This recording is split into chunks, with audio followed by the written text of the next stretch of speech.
Hello everyone and welcome back to the finals of the World Fischer Random Championship. It's game 4, Magnus Carlsen now with the white pieces still against Wesley and Magnus Carlsen in a very difficult spot. He's down, well, he's not down 2 points, he's down 2 games because one classical game here is worth 3 points, so he's down 6 points.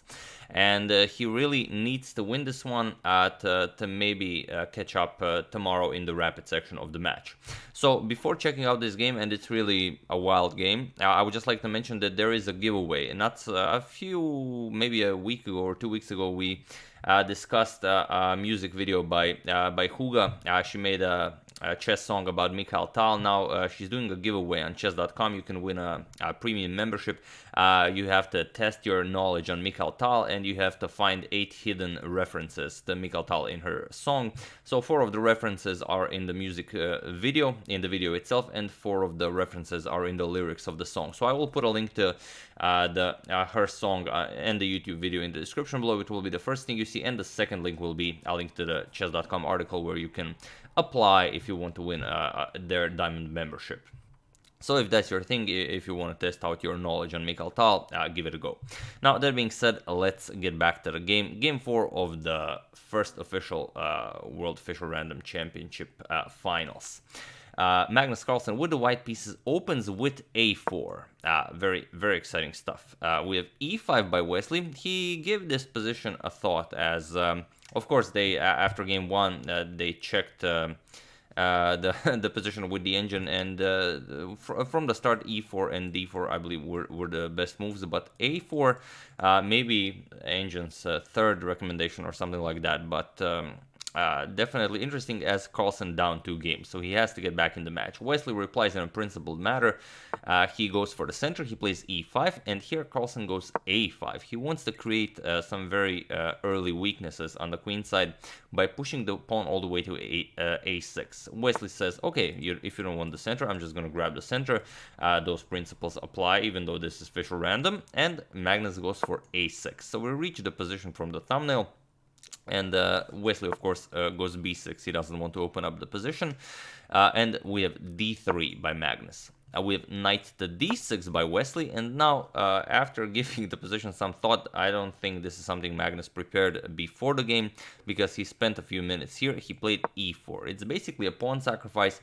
And he says, okay, if you want to grab the pawn, then maybe we can get some sort of a wild position where I can maybe get back into the match.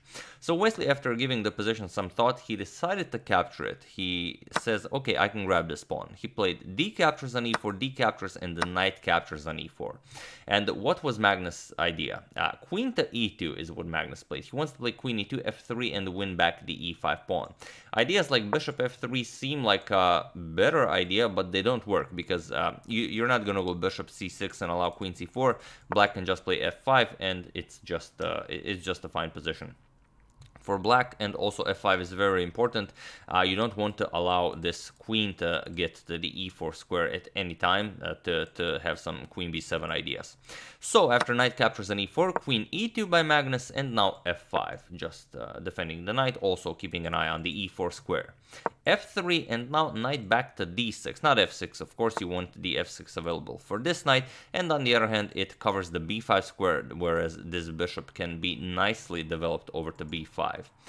Magnus recaptures the pawn, and now bishop to f6. Just continuing development with queen to f4, and here Wesley could go for g5. Seems like a nice idea, as the principles still work in Fischer random. You don't want to bring your queen out too early. If queen b4, then you can even continue harassing the queen with c5.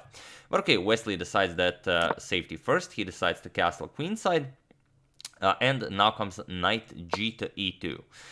And here Wesley plays g5 finally. You can see that Carlsen has only the queen out, and the knight is in a very weird spot. Not really sure where the knight is going.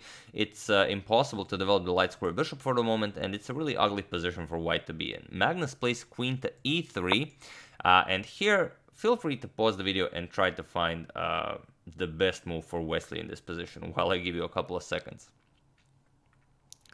So for those of you who were able to do it, congratulations. It's a beautiful tactical idea. And for those of you who just want to enjoy the show, and we even have let me just check if I prepared it. Yeah, I have. This is the moment Wesley. This is the photo of Wesley when he was considering what to do here. So you can see that he's eyeing that b2 pawn, which I'm sure you were all eyeing. So here, Wesley played bishop captures on b2. So now you, of course, realize that the knight is controlling the c4 square. If king captures, just knight c4 check wins the queen. It's game over for Magnus. And on the other hand, after bishop captures on b2, if you try queen to e6 check, bishop d7 and queen d5, hoping for queen to a8 mate, then just c6. Now the queen has to go away, and then just bishop captures rook. So here, Magnus, of course, saw bishop captures on b2, he immediately played bishop to c3. Here, Magnus is now hoping for bishop captures on a1, followed by bishop captures on a1, threatening the rook, and maybe Wesley could go wrong. Wesley has to go either knight h6 or knight to e7 here, give up the exchange back, because if he tries knight to f6 to defend it, then queen e5 will be just excellent for white. Now, there is no way to defend the knight here, and if you move the knight, then you lose a whole rook. So Wesley doesn't get carried away. He plays the simple bishop captures on c3. We have knight captures on c3, and now again Wesley could go for f4. It is one of the possibilities. After the queen moves, continue developing knight to e7, go knight to c6, and the white queen will have very little squares that will be useful to her. But Wesley continues with queen to f6 first.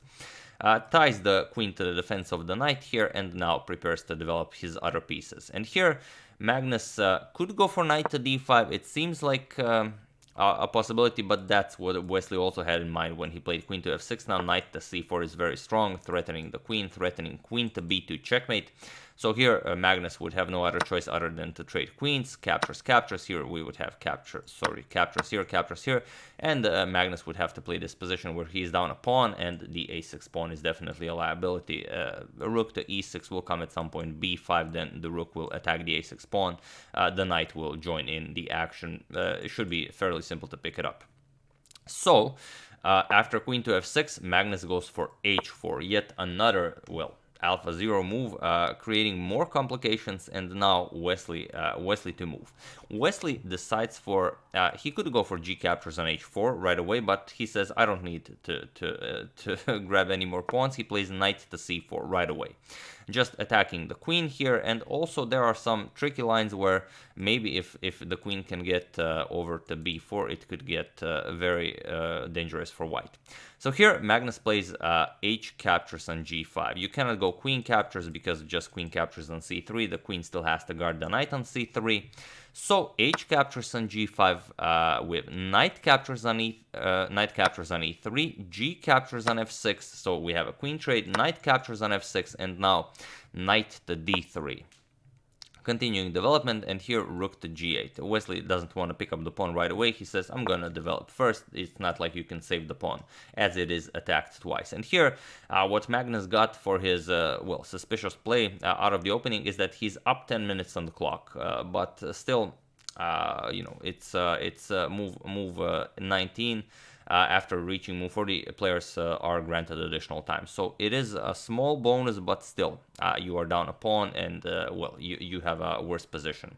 With bishop to e2 by Magnus, and now Wesley picks up yet another pawn. So Wesley now up 2 pawns, and here we have knight to f4, pushing Wesley's rook back to g8, and now bishop to d3. Pressuring the f5 pawn if the knight from e3 moves. We have rook to d4 now by Wesley, going after the knight here on f4, and now knight c to e2. Attacking the rook, defending the knight. Rook back to d6 by Wesley, and now king to b2, preparing to bring the other rook into the game. Here the situation on the clock, Magnus 30 minutes, Wesley 15 minutes. And here Wesley wants to develop the light square bishop, but he first pushes c5. He doesn't want to close his own c-pawn with his bishop. So first c5 also has ideas of pushing c4. And Magnus plays rook 8 to e1, sort of expecting c4, preparing a discovery against this knight on e3. But Wesley calculates precisely. He pushes c4, and here Magnus has to go for knight to c3. There is no other move, so he offers a trade here, and Wesley accepts. C captures on d3, we have rook captures on e3, d captures on c2 now, and Magnus has to decide whether he wants to capture right away. Rook to e7 seems like an idea, going after the a7 pawn, but then bishop d7. No, you don't have any better moves than just capturing the c2 pawn. So here Magnus goes rook back to c1. He wants to at least gain some activity for his sacrificed pawns. Wesley says, okay, king b8, I don't want my king on the c file. Magnus captures the pawn, and now bishop to d7. Just adding another defender here to the f5 pawn. The rook can now come over to c8. At some point you are preparing to push b5. The bishop covers the b5 square. You hope to pick up the a6 pawn as well. So rook to e7 by Magnus, and now it's not a critical moment or anything, but it's a very important moment for both of them. And here the situation on the clock is 23 minutes, Magnus 13 minutes, Wesley, whereas the situation on the heart rate monitor is 85 heartbeat Magnus, whereas Wesley is at 144. So definitely feeling the pressure. And here he just continues b5. He says, I'm just gonna win the a6 pawn. And there is no way to defend it, so Magnus goes rook to f7. Now, hoping to create some complications, but Wesley says, I'm not interested in any of your complications. He plays rook captures on a6. And now, Magnus was onto something, but he didn't find it. He was playing on Wesley's time. He had the rook to d2 here, threatening some ideas like rook captures here, just removing the defender of the bishop, and then you have to go bishop to c8, which removes the defender of the b5 pawn. So here, after knight captures, rook to b6, now you move the king, and if rook trades, rook captures on f6, at least you've grabbed one of the pawns. But Magnus goes for knight to d5 instead. We have knight captures on d5, and now knight captures on d5. Just to show, rook captures here, knight captures, and rook here poses no threat for Wesley, as the rook here guards the a7 pawn, so you can give one check, but it's meaningless. You're not gonna gain any counterplay for your sacrificed piece. So knight captures on d5, and here we have rook to d6, defending the bishop and also attacking the knight here. So knight to e7 by Magnus. Also, in a very interesting line is knight to f6, attacking the rook and the double attack on the bishop here, but then bishop to e6 is just very, very complicated. For example, rook captures on h7, now you go rook to g6, you attack the knight. Knight has to go back, knight to e8, and now rook to d8. Again, you attack the knight. Rook to e7, you defend the knight, and now bishop to c4, you just block off this rook's advance to c7, and this knight now has no squares. All the squares are covered by black's pieces, and you will not be enjoying yourself. It's just a very passive position here. So it is possible, but you're down material. You don't want to be down material and in a passive position. So here, knight to e7 instead by Magnus, and now comes rook to h8. Wesley says, okay, I'm up 3 pawns. I'm just gonna push my h pawn. There, it seems pretty straightforward. Magnus goes rook to c5, puts pressure on the f5 pawn here, and Wesley just plays a6. It's a very useful move. Now the bishop no longer has to keep an eye on the b5 pawn. Knight captures on f5. Magnus grabs one of the pawns, but now Wesley trades. Bishop captures, we have rook c captures on f5, and now the situation on the clock is 17 minutes. Magnus 7 minutes, Wesley, but he pushes h5. He has to make 4 more moves to reach time control, and it's not that the position is all too complicated. Those 4 moves are fairly straightforward. So here, Magnus has to figure something out. He plays rook to e5. He hopes to get some perpetual ideas here to maybe go for a draw, but Wesley calculates precisely h4. We have rook e to e7, and now just rook to b6, not even allowing rook to b7 check to Magnus. We have king to c3. Magnus now brings the king into the game, but now h3. Magnus now has to trade one of the rooks. It's ugly, but you have to do it. Rook captures, we have rook captures on h7, and now rook to f6. Wesley now forces Magnus to go into a very passive position with the rook. We have rook captures on h3, and now king to b7. Wesley starts bringing the king into the game, and soon he will start pushing his 2 connected pass pawns on the queen side. King to d4 by Magnus, and now king to b6. We have king to e5, attacking the rook, rook to f8, and now f4. So Magnus starts pushing his passed f-pawn, but one passed f-pawn is nothing compared to two passed a and b pawns. We have b4 by Wesley, and now f5. We have a5 by Wesley, and now rook to f3. Magnus puts the rook behind the passed pawn, but now a4. We have king to d4 by Magnus, now king b5, and here king to d3. And here, well, you could make a mistake. It's not like it's a completely harmless position. If you play something like a3, then king c2 will draw the game for white. If you allow king b3 for white, for example, if king to a4, then f6, rook to c8 check. You're gonna go king to b1, and now after b3, just rook to f4 check. You push the black king back, and now rook to f5 check. King to c4, and now you'll push f7, and this is enough for white to have a draw. Because, well, you're just threatening to bring a queen into the game, and if rook to f8, then just rook to f3, you cut off the black king from going deeper into the position. So here Wesley could make a mistake, but Wesley did not reach the finals of the World Fischer Random Championship by making mistakes in, well, sort of a simple rook endgame for player of his caliber. So he goes rook to c8, he cuts off the white king from reaching any of these squares. So f6 by Magnus, and here Wesley played b3, and after considering what to do for a few minutes, it was in this position on move 50 that Magnus Carlsen resigned the game. He resigned because there is nothing to do here. For example, once you push f7, let's say, it doesn't really work. b2, and now, although you get a queen into the game, black gets a queen with check. So once the king moves, let's say king anywhere, just pick up the queen. It's the simplest way. It's a queen against a rook, completely winning. And if you don't push f7, for example, if you try some checks, rook f5 check, king b4, rook check here, king here, again, just b2, b1, win the game.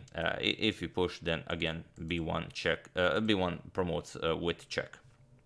So yeah, really incredible stuff. After b3, Wesley wins third game in a row against Magnus, which is something I don't think anyone ever did in a match against, or maybe not even in a match, like whoever won 3 games in a row against Magnus. It's I don't think that ever happened before, and it's something that Magnus might not be able to cope with, as he never faced it before. You know, it's you have to learn how to deal with a loss. If you've never experienced such a loss, how could you possibly learn such a skill? And after losing the second game in a row, you can see that Magnus went all out in this game, but it just wasn't enough. He was sort of tilted, and it did not work out for him. Wesley just played normal moves, principled moves, and well, at the end of the day, really good moves, and it was more than enough to win this game. So really exciting stuff. We're gonna see with winning 3 games now. That's 9 points for Wesley, and drawing the first game, that's 10.5 points, and he needs 12.5 points for a win in the match. So if Wesley wins only 1 game tomorrow, or I believe if he draws 2 games, then he wins the match. We will not be seeing the blitz section. So if Magnus really wants his Fischer Random World Chess Championship title, he's gonna, I don't know, he's gonna have to go Super Saiyan tomorrow and like win 4 games in a row to be able to even reach the blitz section of the match. But with the way Wesley is playing, it is very, very unlikely. But then again, Magnus is not where he is by not being able to perform miracles, so tomorrow should be extremely interesting. But yeah, that's the game. I do hope you enjoyed it. Magnus most definitely did not. I would like to thank Rossini Paul, Jeff Graves, and Thomas Kimmel for a contribution to my channel. Thank you a lot, really appreciate it. As usual, you can check 2 of my previous videos here. Thank you for watching, and I will see you soon, continuing the coverage of the World Fischer Random Championship, which might not go for all that long. Continuing the coverage of the European Team Championship, and of course checking up on your wonderful suggestions. So thank you all, I will see you soon, and have an excellent rest of your day.